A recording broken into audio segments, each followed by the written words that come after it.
Buenos días, hoy tenemos el agrado de darles la gran bienvenida y para ello les queremos compartir la siguiente escritura que se encuentra en Efesios 2:10, que dice: nosotros somos obra de Dios, creados en Jesucristo para realizar las buenas obras que Dios ya planeó de antemano para que nos ocupáramos de ellas. Con esto le queremos compartir todas las buenas obras que Dios nos ha enseñado, que hoy en día la llevemos a cabo y sobre todo en estos tiempos tan difíciles. Bienvenidos.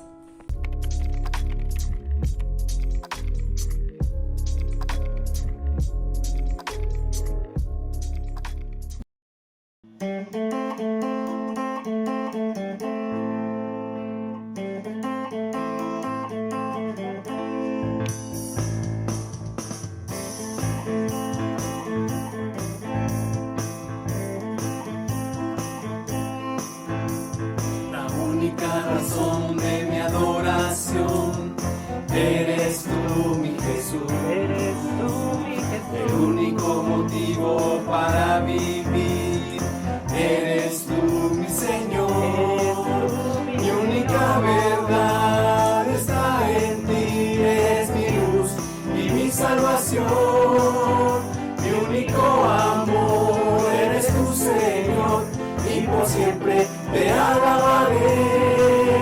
Tú eres todo poderoso, eres grande y majestuoso, eres fuerte, invencible, y no hay nadie como tú. Tú eres todo poderoso, eres grande y majestuoso, eres fuerte, invencible, y no hay nadie como tú.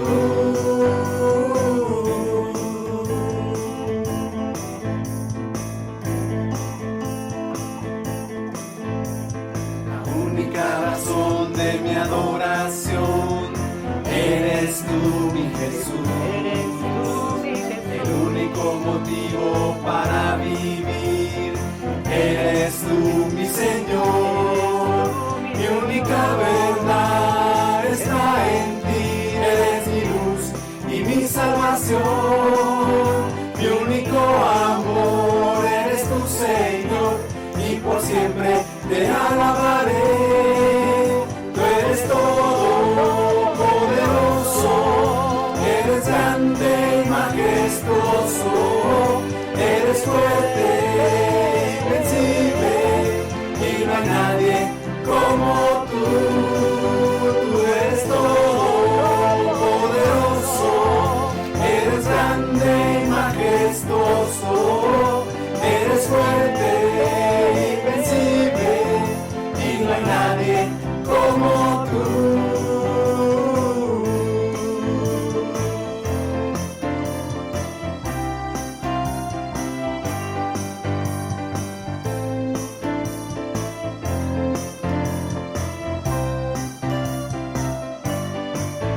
Eres todo poderoso, eres grande y majestuoso, eres fuerte, invencible, y no hay nadie como tú.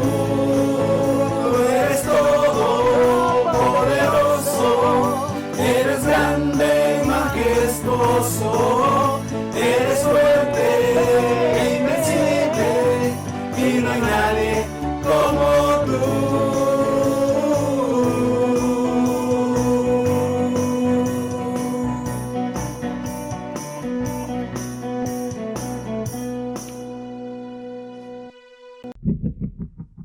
La fe audaz requiere asumir riesgos.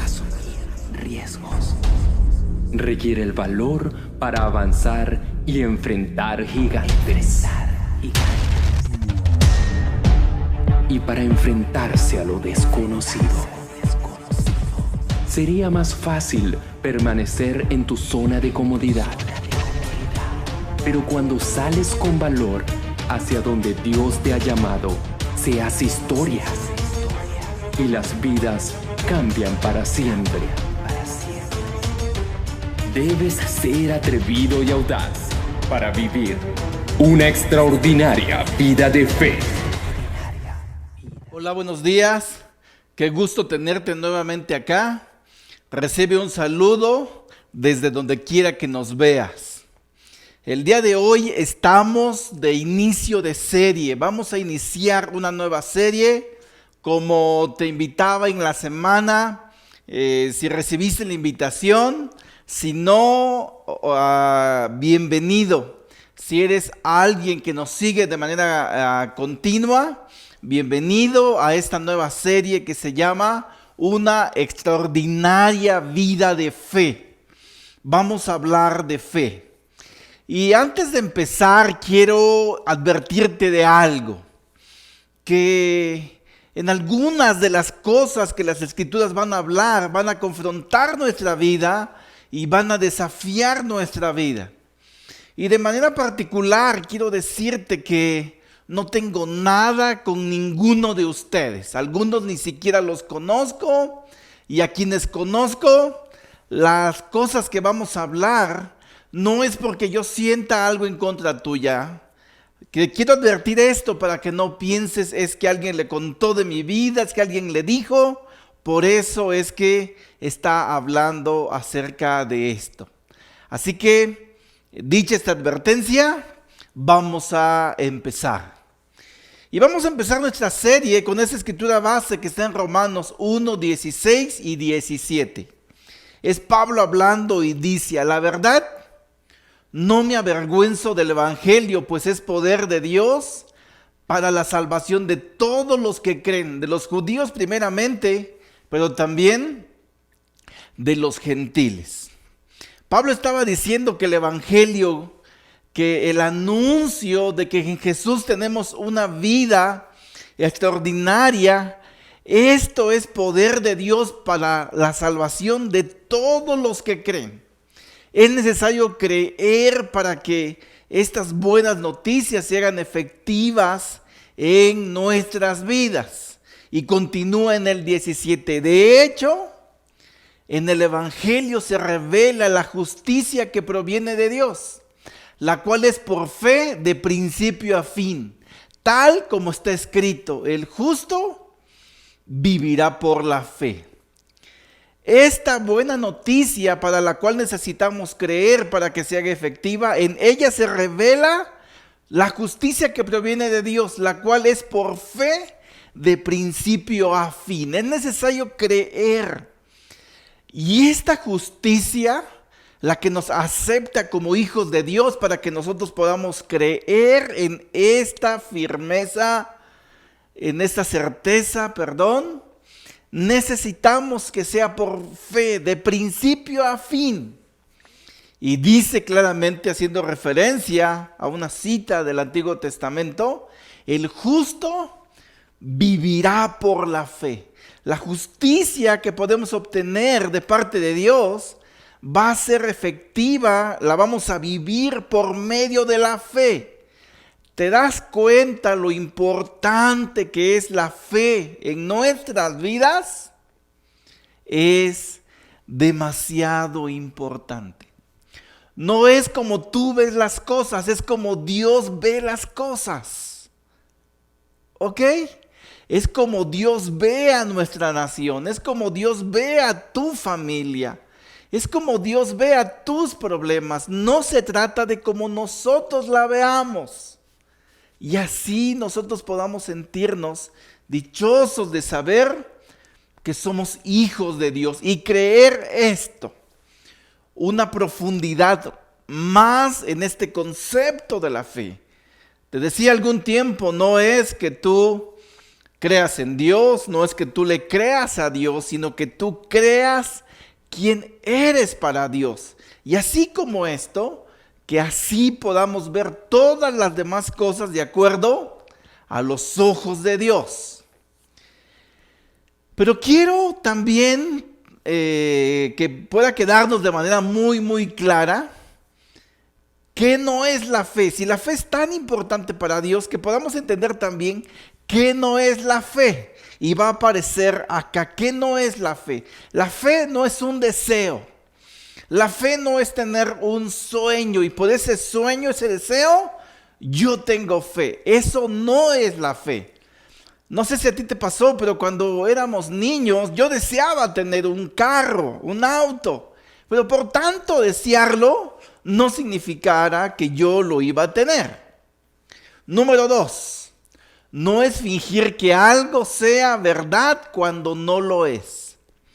Por más que yo niegue algo o asegure algo, no va a pasar, no es. Por ejemplo, si yo estoy comiendo Nutella y que yo estoy ingiriendo muchísimas calorías, yo no puedo decir, no es Nutella, no es Nutella, es avena baja en calorías. Por más que yo niegue que no lo es, no se va a convertir en eso que yo niego que es, o en eso que yo aseguro que es. Es estar fingiendo una verdad y no se va a convertir en lo que es. Eso no es fe. También lo que no es fe no es un sentimiento. Porque muchas veces decimos, no va a pasar porque no lo siento. Eso no es fe. Es todo lo contrario. La fe es una decisión y muchas veces vamos a creer aquello que ni siquiera sentimos. Y por último, número 4, la fe no es chantajear a Dios, porque de pronto chantajeamos a Dios y decimos, si tú me cumples eso, Dios, entonces yo sí me vuelvo a ti. Si tú haces esto, Dios, yo creo en ti. Eso es chantajear a Dios. No es prometerle a Dios para creer, sino todo lo contrario. Es creer en las promesas de Dios. Y eso es fe. Dicho esto, ¿qué es la fe entonces? De manera muy sencilla y en mis propias palabras, la fe es ver las cosas desde el punto de vista de Dios. Así, ver las cosas desde el punto de vista de Dios. Pero el autor de Hebreos lo dijo de esta manera en Hebreos 11:1. Ahora bien, la fe es la garantía de lo que se espera, la certeza de lo que no se ve. La fe es la garantía de lo que no se ve, la garantía de lo que se espera. Es algo que esperamos, pero que no vemos. Es una realidad que no vemos. Eso me anima muchísimo y me desafía muchísimo porque es tener la seguridad de algo que con mis ojos físicos yo no veo, pero que con mis ojos espirituales sí veo. Esto me lleva a rebasar mi confianza humana, mi confianza física de estos ojos y poder traspasar eso y poder mirar con los ojos de Dios. Por eso te decía que la fe es así. Pero yo quiero preguntarte, ¿qué sucede cuando no vemos la realidad con los ojos de fe? ¿Qué te sucede a ti en tu vida? ¿Qué me sucede a mí en mi vida cuando yo veo las cosas con los ojos que no tienen fe? ¿Qué sucede? Pues me invade el miedo, me invade el temor. Y entonces, ¿qué sucede cuando vemos la realidad con los ojos de miedo? ¿Qué sucede? Cuando vemos desde el miedo, exageramos la dificultad, minimizamos nuestras habilidades, lo que nos conduce al desánimo, la queja y la rendición. Y esto en la realidad así sucede. Cuando tenemos miedo, cuando no vemos con los ojos de la fe, sino con los ojos del miedo, exageramos la dificultad, exageramos nuestros problemas. En ese sentido, nuestras habilidades disminuyen, no nos creemos capaces y entonces vemos todo con queja y nos rendimos muy pronto. Vamos a ver en la Biblia la historia de una nación, un pueblo que no vio con los ojos de la fe. Es la nación de Israel. Dios había traído a esta nación desde el cautiverio, desde donde vivían con esclavos. Y Dios, haciendo alarde de todo su poder puesto en práctica en esta nación, habían confrontado a la nación más poderosa de aquel tiempo, al imperio egipcio. Y ellos habían visto a través de las plagas Dios mostrar su poder y vencer la terquedad de los egipcios. Luego el faraón se dio cuenta de que se habían escapado y que ya habían perdido una gran mano de obra, y los siguió por el desierto queriéndolos hacer regresar. Y se enfrentan al Mar Rojo. Te animo que lo puedas leer ahí en el Éxodo. Y esta nación, por la mano poderosa de Dios, atraviesan el mar como en tierra seca. Luego en el desierto, cuando tienen sed, Moisés golpea la roca y brota agua de una piedra en medio del desierto seco. Dios le manda comida, el maná del cielo. En este lugar tan inhóspito, Dios los cubre con una nube para que se refrescaran en el día. Una nube así, era un ambiente nublado, fresco, en medio del desierto, imagínate. Y luego en la noche una columna de fuego los iluminaba y los calentaba en medio de ese frío desierto. Conducidos a la tierra prometida, donde Dios prometió desde el patriarca Abraham que les iba a dar a su nación escogida, a la nación de Israel. Y caemos acá en el libro de Números, donde están en la antesala del cumplimiento de esa promesa, del cumplimiento de la promesa de tomar posesión de la tierra prometida. Y Moisés envía a unos exploradores, uno de cada tribu, que puedan ir y explorar la tierra de Canaán, esa tierra que Dios ofreció dársela en posesión a ellos. Y cuando regresaron esos exploradores, dan este reporte que nos encontramos acá en Números 13:27. Y dice: este fue el informe. Fuimos al país al que nos enviaste, y por cierto que allí abundan la leche y la miel. Aquí pueden ver sus frutos. Fueron los 12 espías, estuvieron 40 días recorriendo todo ese territorio, vinieron y dieron este reporte y trajeron frutos. Y en resumen lo que dijeron es: allí abundan, sobreabundan, dice otra versión, la leche y la miel. Es tal y como Dios nos los había prometido. A primera instancia ellos estaban viendo con ojos de fe, con ojos de Dios, tal y como Dios se los había planteado, así ellos lo estaban mirando. Pero fíjate qué pasa más adelantito, en Números 13:27. Pero, hay un pero aquí grandote, pero la gente que la habite es fuerte. Las ciudades son fortificadas y muy grandes. Incluso vimos allí a los descendientes de Anac. De un momento a otro, 10 de los 12 espías cambiaron la visión, como Dios veía las cosas, a cómo ellos la veían. Cambiaron de mirar con ojos de fe y empezaron a ver con ojos de miedo. ¿Y qué sucede cuando vemos con ojos de miedo? Exageramos la realidad. Y fue lo que ellos hicieron. Y dijeron: no, la gente que habita ahí es fuerte, las ciudades son fortificadas, muy grandes. Incluso vimos ahí a los descendientes de Anac. Incluso, o sea, ya todo está mal. Y además vimos a los descendientes de Anac. Anac era un gigante, era un hombre muy, muy grande. Y sabes, los historiadores dicen que estos descendientes de Anac eran bastante grandes porque tenían una enfermedad que en la actualidad se le llama gigantismo. Son las personas que nunca dejan de crecer. Y estas personas que están muy grandes tienen dos dificultades físicas básicamente. y que a ellos atemorizaban. Una es que tienen una debilidad visual, ellos no ven bien, tienen aún una vista distorsionada, muchos de ellos ven doble.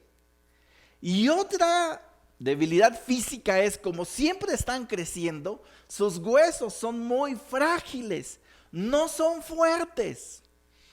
Es decir, que las condiciones físicas de las que ellos temían, porque dice incluso vimos, eran a favor de ellos, iban a ser fáciles de conquistar. Pero como ellos vieron esto con ojos de miedo y no con ojos de fe, su vida no podía ser una vida extraordinaria, dado a cómo ellos estaban mirando estas condiciones. Me encanta lo que dice Pablo en Romanos. Dice que así que si Dios no nos negó a su único hijo, que fue Jesús, ¿cómo no habrá de darnos junto con Jesús todas las demás cosas?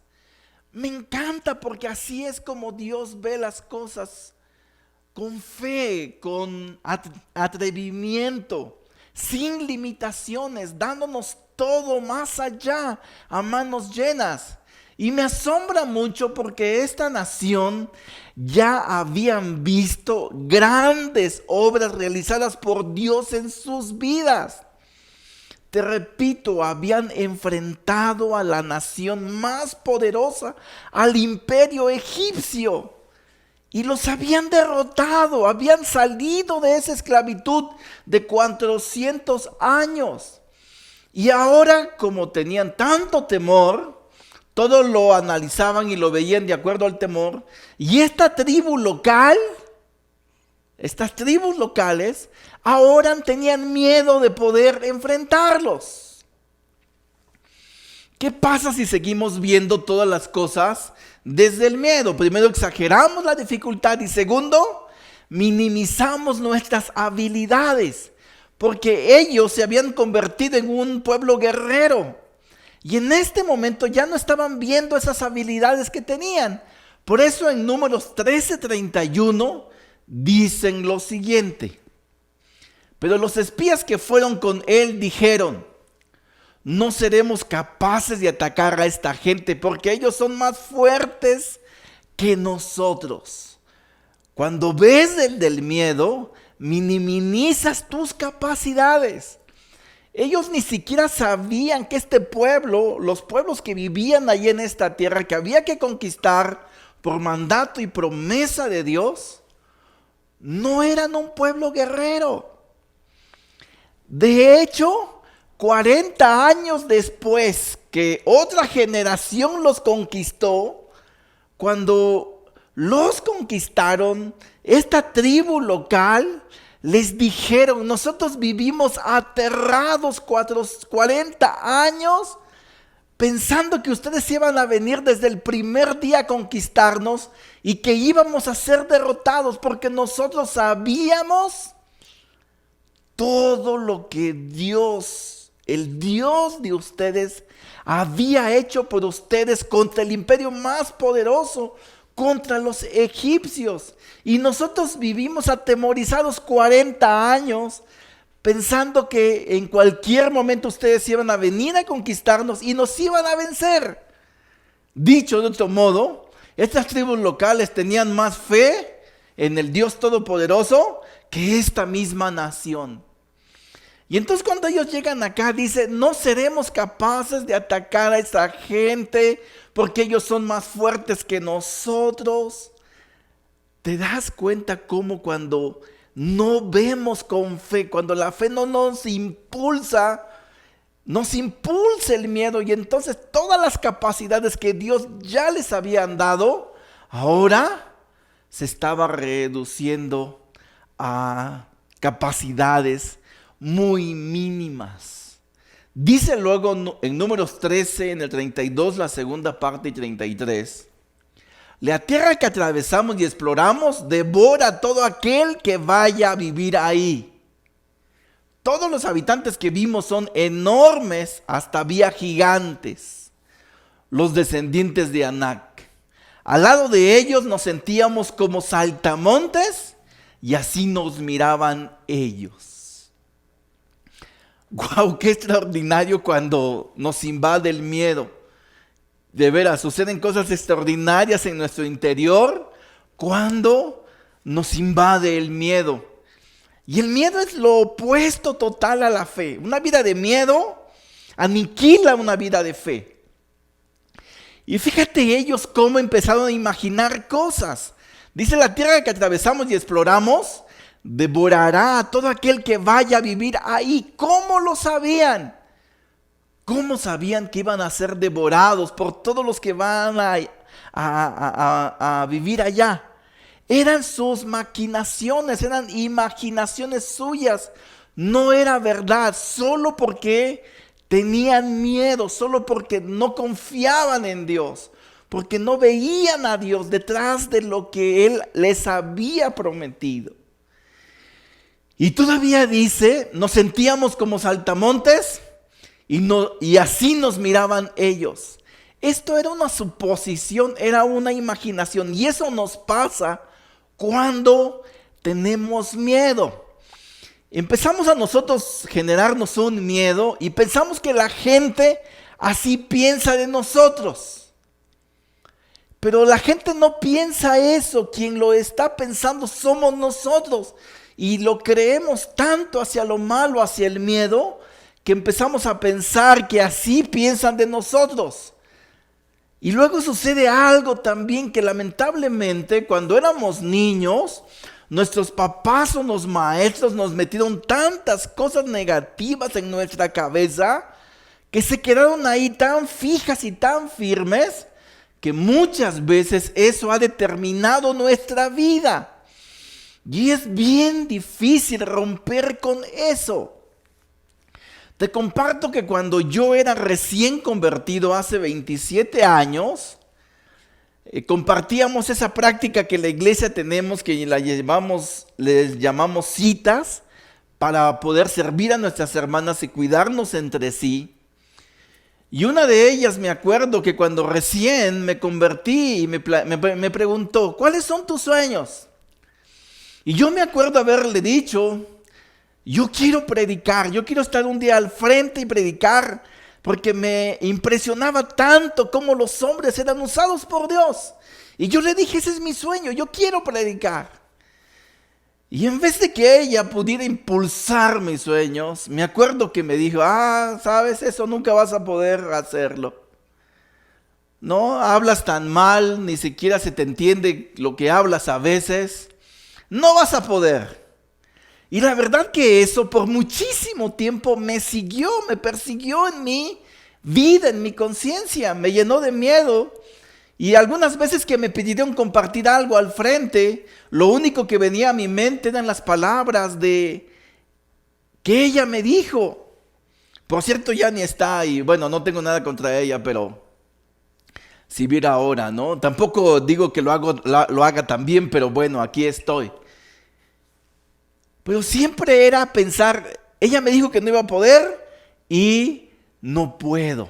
O lo que yo diga ni va a ser claro y no me van a entender. Y un día tuve que deshacerme de ese miedo, de ese temor, de eso malo que ella me dijo, porque no era cierto, y pensar como Dios piensa y tomar las cosas que piensa. Pero así somos muchas veces.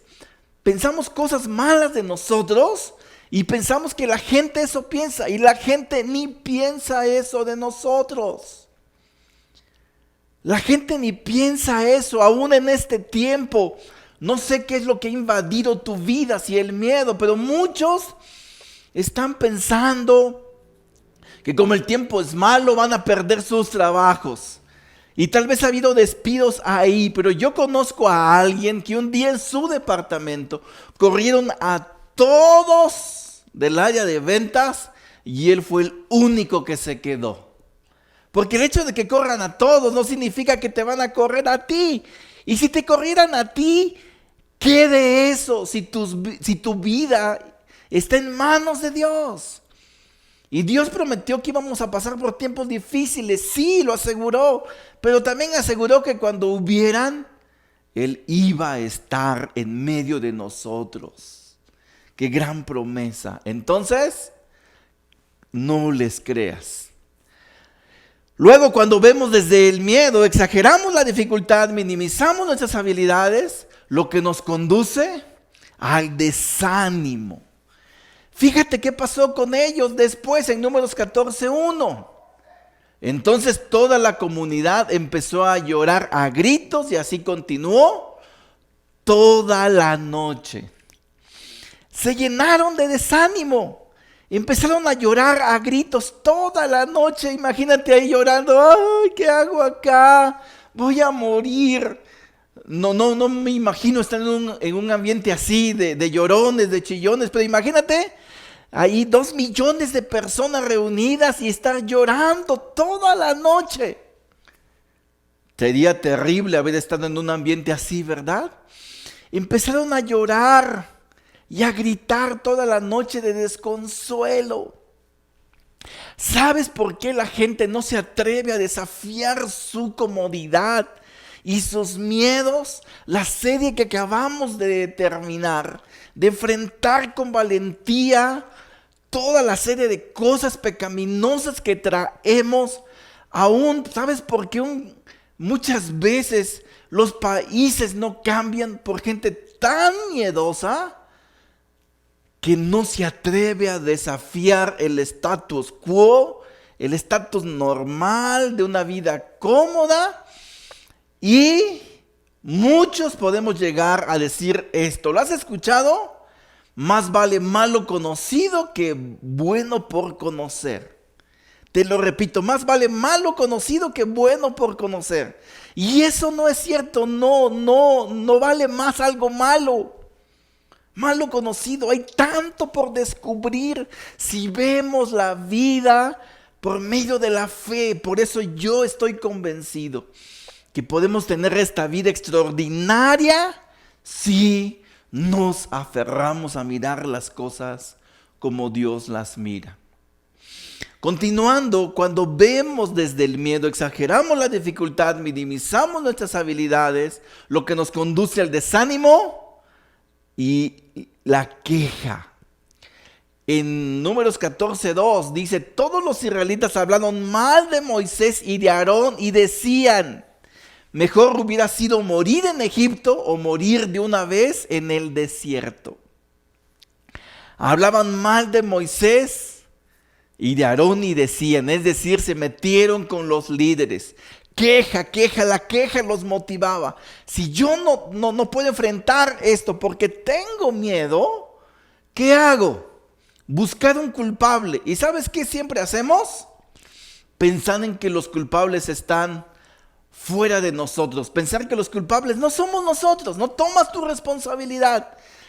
Pues lo tiene la culpa el líder, lo tiene la culpa el gobierno. Mejor hubiera sido morir en Egipto. ¿De veras era mejor? Estaban anhelando los 400 años de esclavitud. ¿Y sabes por qué a veces anhelamos tanto el pasado y lo que nos había hecho sentir tan mal? Porque eso te daba seguridad. Esclavos seguros, eso les pasó a ellos.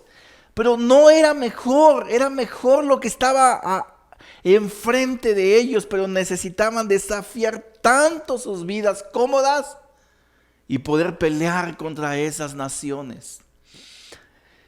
¿Te das cuenta tú cuando nos volvemos críticos, cuando estamos criticando y decimos, mira, ese que está hablando, lo está haciendo ahí medio?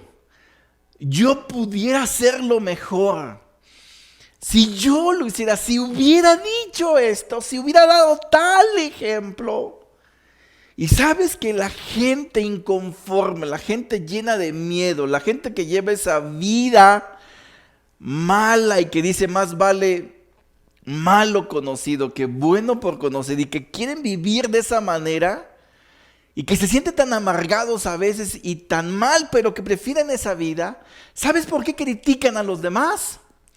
Porque si ellos la están pasando mal, quieren que todos los demás también la pasen mal. Pero quiero animarte, esa no es la vida que Dios escogió para nosotros. ¿No para eso has sacrificado tanto? Y ahí estaban hablando mal en contra de Aarón y de Moisés. Y ellos ni culpa tenían, solamente habían obedecido a Dios y traídos juntos con todo este pueblo al desierto y a la tierra prometida. Y por último, cuando vemos desde el miedo, exageramos la dificultad, minimizamos nuestras habilidades, lo que nos conduce al desánimo, la queja y la rendición. Fíjate ahí en Números 14:3. ¿A qué nos trae el Señor a esta tierra? A morir en combate y a que nuestras esposas e hijos sirvan de botín del enemigo. ¿No será mejor regresarnos a Egipto? Al final quedaron rendidos. Fíjate dónde empezaron, en la promesa de Dios, de poder vivir la promesa de esta tierra que Dios les había dicho. Vivirán en casas que ustedes no construyeron y comerán de las vides que ustedes no plantaron, pero yo se las quiero dar. Lo que dijeron al inicio, donde la tierra donde la leche y la miel corren como el agua, sobreabundan, donde los frutos eran extraordinarios. Y en vez de pensar en eso y ver con fe, se rindieron y se preguntaron, ¿no será mejor regresarnos a Egipto? No, no era mejor. ¿Por qué extrañaban tanto Egipto? Dios los había sacado de Egipto, pero ellos no habían sacado Egipto de su corazón. Imagínate vivir esa vida de esclavos, de levántate y te golpeo, porque no cumples con la rutina que yo te he dado, y haz y ve y trabaja y todo. Y ellos preguntándose, ¿no será mejor regresarnos a eso? No es mejor quedarte donde estás. No, nunca va a ser mejor. Dios nos está desafiando a poder vivir esta vida extraordinaria. Sí, en medio de la pandemia, sí, en medio de tanta incertidumbre. Pero gracias a Dios que Él no se mueve por los problemas y las circunstancias. Él se mueve por sus promesas. Y es a donde quiere llevarnos. ¿Qué tenían de bueno esos 400 años en Egipto? Lo único es que les había dado esa vida tan cómoda, esclavizada pero cómoda. Y ahora estaban a punto de poder salir. Fíjate qué pasa, si un día Dios te da la promesa de tener el auto con el motor más potente del mundo, y un día lo tienes en tus manos y lo enciendes. Y lo enciendes y ahí estás parado, encendido el auto, y dices, es que Dios no me está guiando a ningún lado. ¿Hacia dónde está lo extraordinario de este auto si no me guía a ningún lado?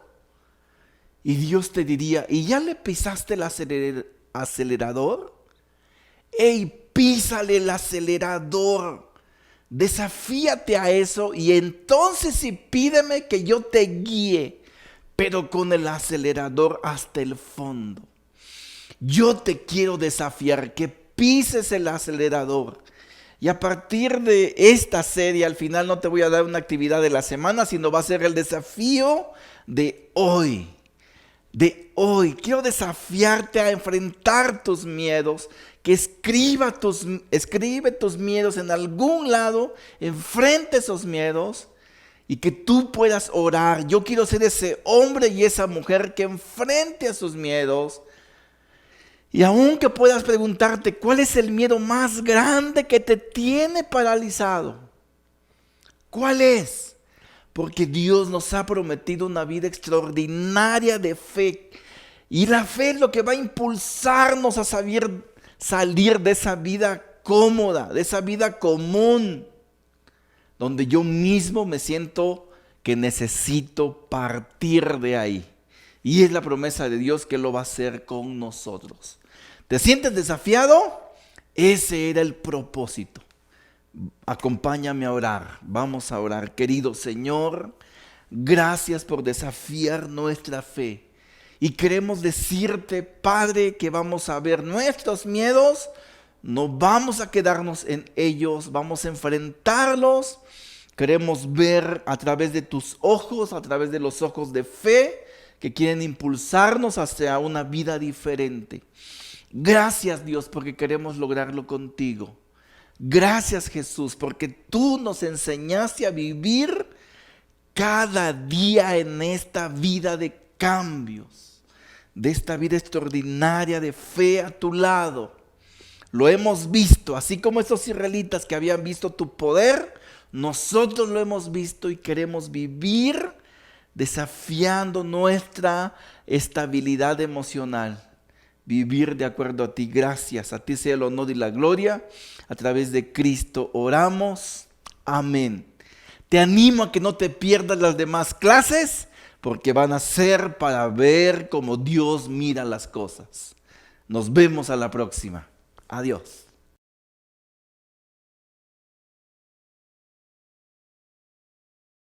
Buenos días, hermanos.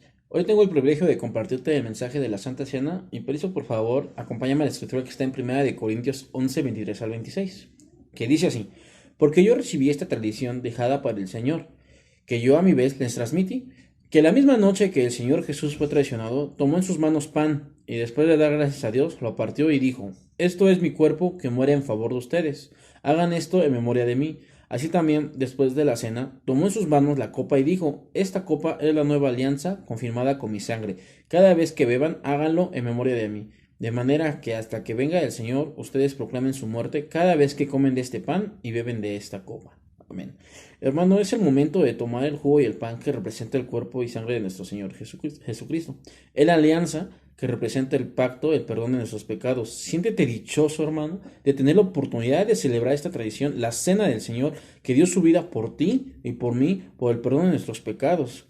Entonces, hermano, sé dichoso de este sacrificio que el Señor Jesús hizo por nosotros. Amén. Acompáñame, por favor, a una oración.